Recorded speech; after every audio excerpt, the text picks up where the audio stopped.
It was a 7th overall for the Trent Rocket women in 2021. A pretty disappointing result, all things said. But no team that brings in Meg Lanning and Alana King is going to be 7th in 2022, right? Our squad preview coming right up.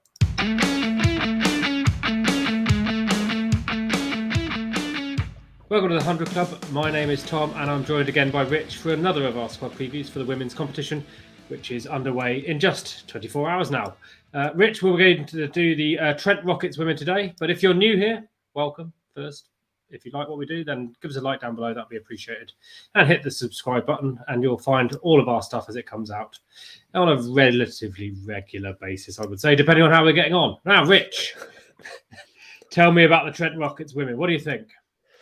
Well, hopefully they're a bit of an improvement on last year when as you said, they finished 7th with only a few, was it a couple of wins in total? They were quite... Three wins overall, yes. It was all quite bunched up. But no, significant upgrade, especially in the overseas department. And they'll be hoping that propels them up the table in 2022. Yeah, the thing we felt, I think, last year about the Trent Rockets was sometimes they made some baffling decisions in their batting order and how they projected themselves. But bringing in the kind of experience they have, we hope that that is reflected on the pitch as well. So without further ado, let's get the squad up and have a look at some of that talent. So opening the batting, though, are not two box office names, perhaps, but we've got Bryony Smith and Marie Kelly. What can you tell us about them? Yeah, two recruits from elsewhere in the competition. So last year, I think Bryony Smith was at the Welsh Fire and Marie Kelly was at the Birmingham Phoenix. Both batters who like to get after it, decent strike rates, particularly in the context of women's cricket, which tends to have slightly lower strike rates than men. So a very useful couple of recruits there to open the batting, replacing the Australian pair last year of Sally Jo Johnson and Rachel Preez. Yes, and I mean, might not have heard as much of them, but I mean, Marie Kelly, knocking on the door of England. I think England A appearances now. And Bryony Smith had a really good 2022 opening for the Southeast Stars. So hopeful that they can carry that form forwards. But then really the business end of this team comes in the next few names. Meg Lanning. Is Meg Lanning the number one cricketer in women's game right now? Well, she's certainly won everything there is going, right? Yeah. The latest addition being the Commonwealth Games gold medal earlier this week. Obviously, T20 World Cup, 50 over World Cup as well. Current holders of the Ashes. Yeah, you name it. Australia are the best team, and she's the best player in the best team. So, yes, she is the best women's cricketer in the world, in my opinion. Big shout. But okay, but there's plenty to like about her game generally, whether you agree with that opinion or not. Right-handed batter. And the ability and the power to put it all around the ground and really effective in all formats of the game. But for me, I think really actually comes, really shows it all in the short format, which in a way actually plays to her strengths, I think, comparative to some of the other talents out there. And then if that wasn't enough, just behind that, you have Nat Sciver, who is having another tremendous year. Hasn't won perhaps as much as Meg Lanning, but is certainly not for lack of trying, and has done some wondrous things, I'd say, in the last 12 months. Would you agree? Yeah, I think if Lanning is the best overall player, then you could make an argument that Sciver is the best all-rounder at the minute. Obviously, she's been in good form for England. She'll be disappointed with that Commonwealth Games campaign, particularly that knock in the semi-final, where it was a runnable 40. Yes, she scored 40, but sort of maybe got out just at a crucial point where England needed them to kick on to win that semi-final against India. So she'll be looking to put that right by having a strong tournament with the Trent Rockets, and I think she'll enjoy batting, with Meg Lanning in that role. Yeah, and put on some decent runs in the World Cup as well. So looking forward to seeing her back for her second year at the Trent Rockets. But there's a new name there at number 5 on our lineup. That's Mignon the South African. Yeah, she was with the Originals last year. She's come over to the Rockets this time around. Wasn't involved much in the recent tour for South Africa, at least in the sort of the longer format stuff. I think she featured in the T20s just at the end. Very experienced players been around international cricket, Big Bash for many years, and obviously experience of the 100 from last year. So I think she'll bring that experience to the Rockets middle order. Yeah, decent 21 campaign, but I think she can show a bit more. So we'll see how that goes. And we've seen already in this lineup clearly a couple of all-rounders. So we know and that Sciver's going to bowl a bit, I would expect, and also Bryony Smith will bowl some off breaks, I would expect. But then we have the number 3 all-rounder in the women's game in the world, according to the stats, still, is Katherine Bryce, who we had a chat to last year. And we're hoping for better things this year, fair to say. Yeah, I mean, she's had a very good. We keep saying domestic. Of course, the 100 is domestic, but of course, with the regional structural women's cricket playing for Loughborough Lightning, she's had a good 12 months. So, particularly after the 100 last year, she had some good outings. So I think she'll be looking to take that form from the regional structure into the 100.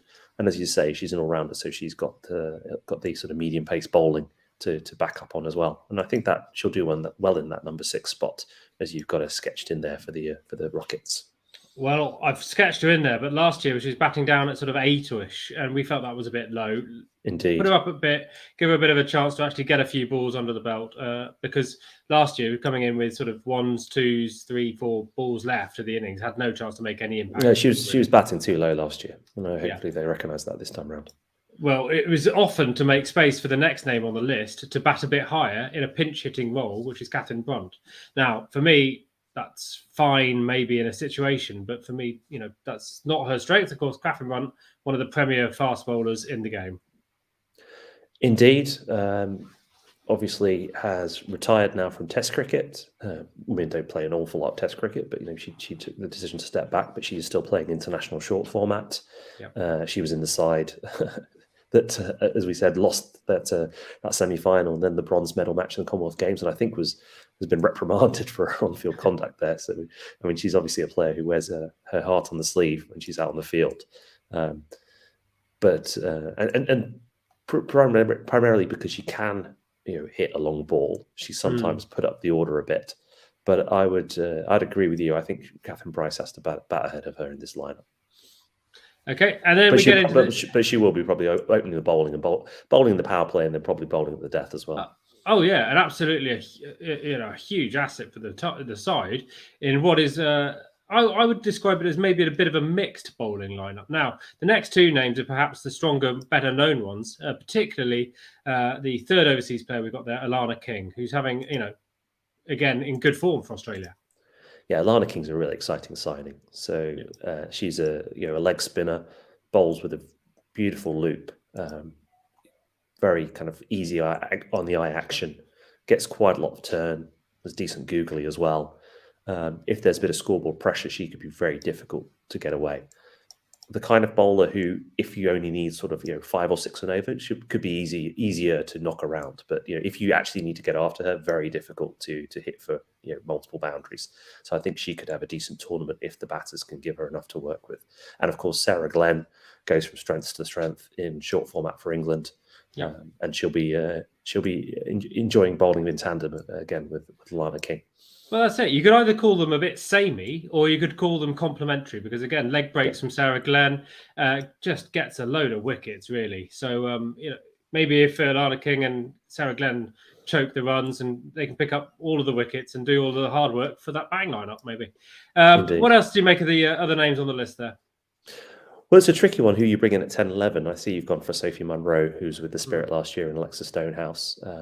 Both sort of younger players up and coming because there's so many all-rounders in the team. So between, Glenn and King are specialist bowlers, but then you've got Bryce, Brunt, Sciver as bowling all-rounders, plus throw in Bryony Smith. And there's 6 bowling options already in the top 9. So I think you sort of go with additional options, a bit of, think a little bit about, how good they are in the field as well might come into consideration.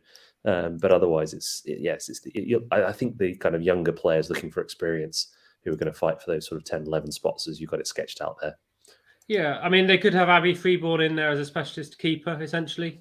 But I think Mignon de Preez will probably keep otherwise. And then they've got some real youth. And the 4th overseas option is Elise Filani. I don't think she's going to edge out the other 3.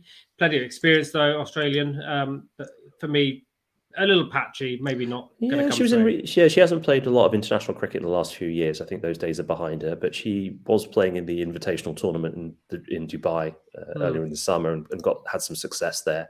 I think she puts pressure perhaps on Mignon in the middle order. Okay. Otherwise, I think Lanning and King, if fit, are starting every game.